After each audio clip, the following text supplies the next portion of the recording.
Hi, I'm Tim. Join me in this video as we go over what some considerations are if you're flying your RC model airplane or drone and you're visited by law enforcement at your flying site. Let's get to it.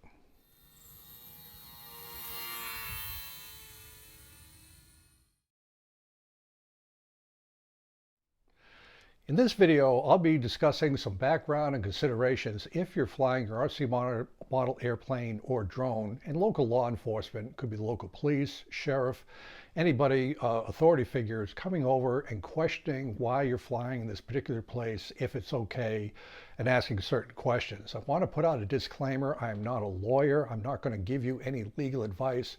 But what I can do is give you a lot of interesting information that I discovered that the FAA is doing to partner with local law enforcement to get their arms around the fact that people are flying their drones and RC models due to electric power in a lot of different areas that they hadn't done before.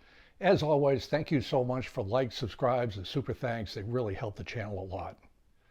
When we fly our model aircraft, and I will lump together what the FAA calls small unmanned aircraft systems, quadcopter drones, as well as RC models, we fly our UAS systems. There are two general government organizations that we have to contend with for the legality of what we fly. The first is the FAA, the Federal Aviation Administration, that covers the airspace. The second are a range of local law enforcement agents. It could be police, it could be sheriff, it could be state troopers, it could be park rangers that will have an impact on our flying because they will be responsible potentially for the land areas where we are flying our models. I have covered the FAA rules for flying models and drones extensively. There are some links in the description as well as others have. Generally speaking, the FAA is chartered by Congress to run the national airspace system, and they're allowed to restrict the airspace for safety of flight. The FAA can decide licensing, who flies where, what the rules are, and we should all be familiar with the general contours of how we fly our RC model aircraft in terms of keeping them within line of sight, under 400-foot AGL, registering if they're over 0.55 pounds, passing certain testing requirements, not being a danger to other aircraft or so far. Again, there's links in the description that cover all these things, which you should really know. What's interesting, though, is the FAA covers airspace. Their remit rarely goes down to the ground, except when they're covering airports where aircraft land and take off. And even on airports, those are relatively defined areas for full-scale aircraft operations. Local law enforcement knows they really have very little to do on the airport. The FAA knows what to do, so that's kind of a standalone thing. However, the FAA is getting more and more involved with the understanding and regulation of drones and RC model aircraft in the national airspace system. And what I'd like to do right now is just take a moment to look at the FAA website, faa.gov. It's changing a lot over time. This is being filmed in July of 2022, and there's really a quite comprehensive section on the FAA website that covers UAS. Recreational, commercial, large-scale ones, think FedEx or UPS, that'll be delivering packages someday somewhere. And also on there, there is a link that law enforcement can go to if the local police department has a question on somebody flying drones perhaps in a public park. What can they do? What can they not do? And we'll go through that in more detail. So this is the FAA's website, faa.gov/UAS, and you can see it's drones. They don't call it UAS, they just call it drones. And there's a bunch of things you can look on: getting started, discussing recreational flyer, certified remote pilot. And this is where you can fly your drone, how to create a business account, a lot of things that are helpful for somebody just starting off with drones. Again, all on the FAA website. Here are various sections: getting started, recreational flyers. They discuss temporary flight restrictions, which are super important because you get in a lot of trouble if you fly in these restricted areas, whether presidential travel, a special event. Also, to stay out of these, the Before You Fly app, which is free, which will very quickly and easily on your smartphone tell you whether or not you can fly in a given area that you're going to go fly your drone if it's not at your normal club airfield. Going back to these larger headers here, you can see with the public safety and government, this is directed towards law enforcement. understanding the authority, sightings, registration information, handling complaints, just a lot of information that a busy local police department would use. Again, the law enforcement checklist will cover a little bit later in the video. Again, all on the FAA website. These are FAA contacts for law enforcement. If they have any questions, there is a further information on how to get answers, legal enforcement rules, and so forth from the FAA.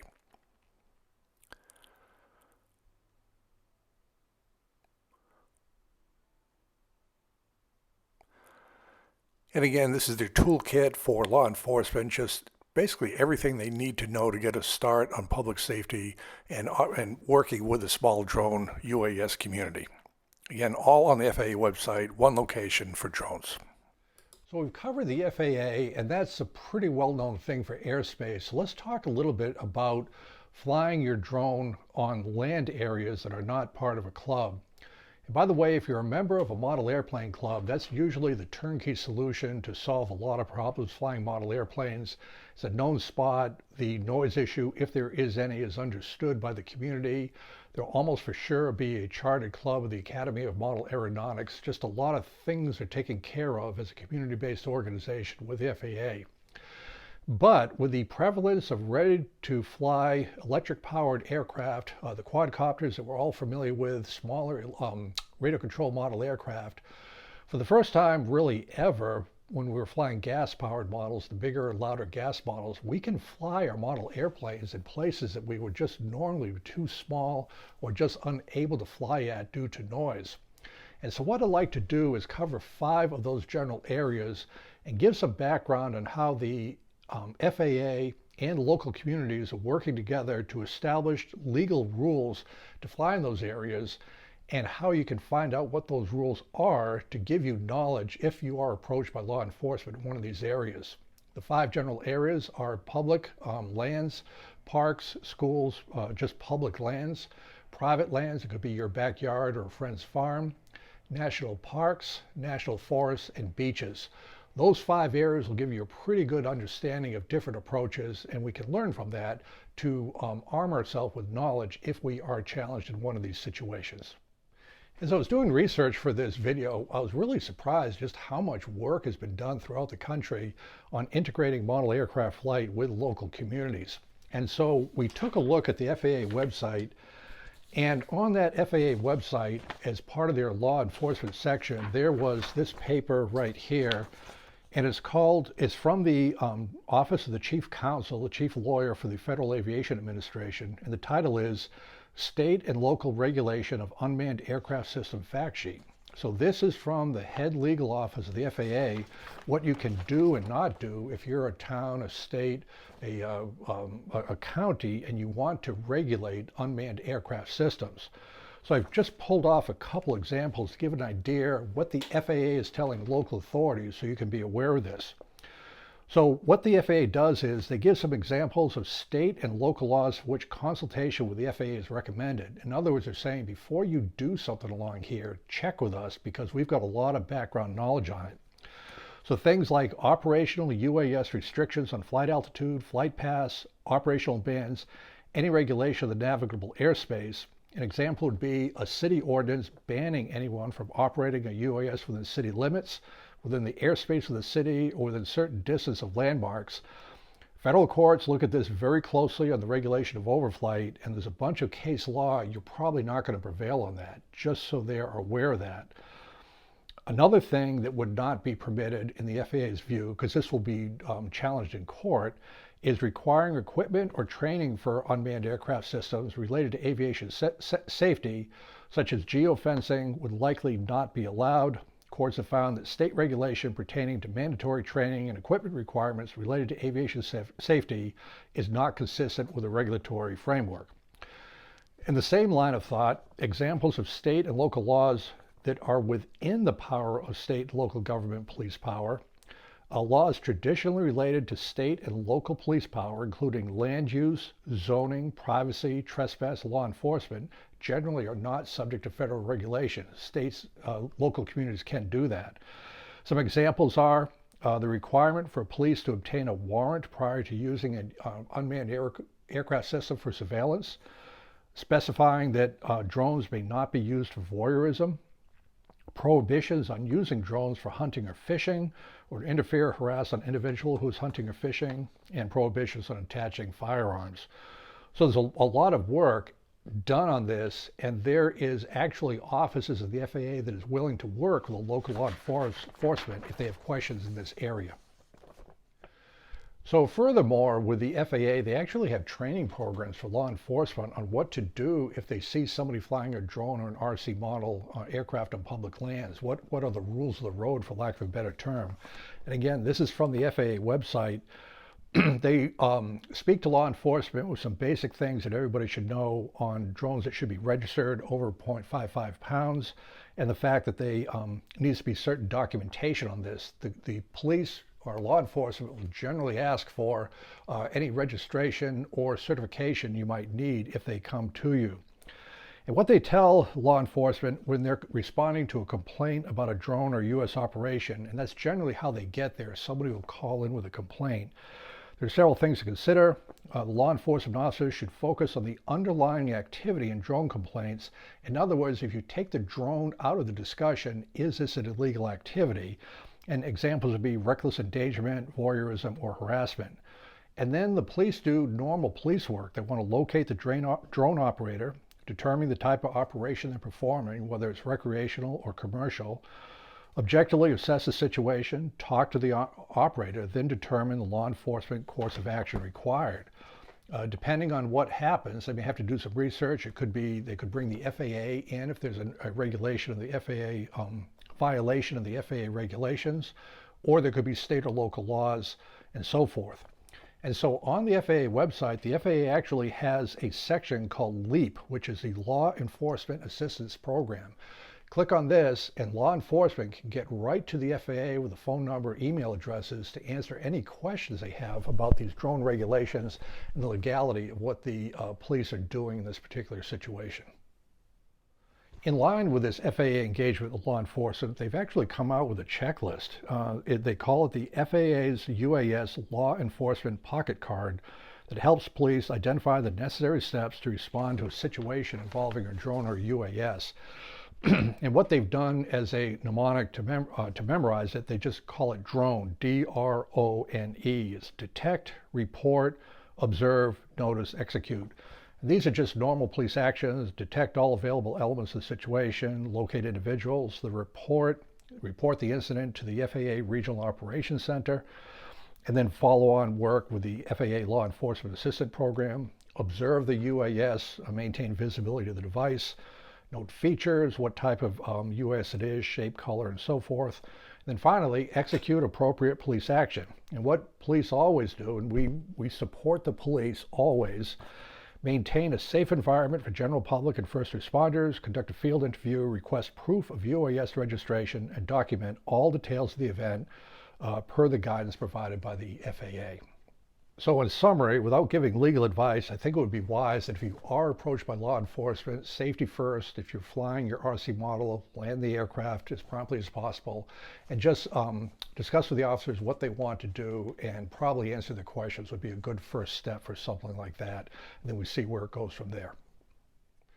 So let's continue a little bit more detailed discussion of flying an unmanned aircraft system, your drone RC model, on public lands.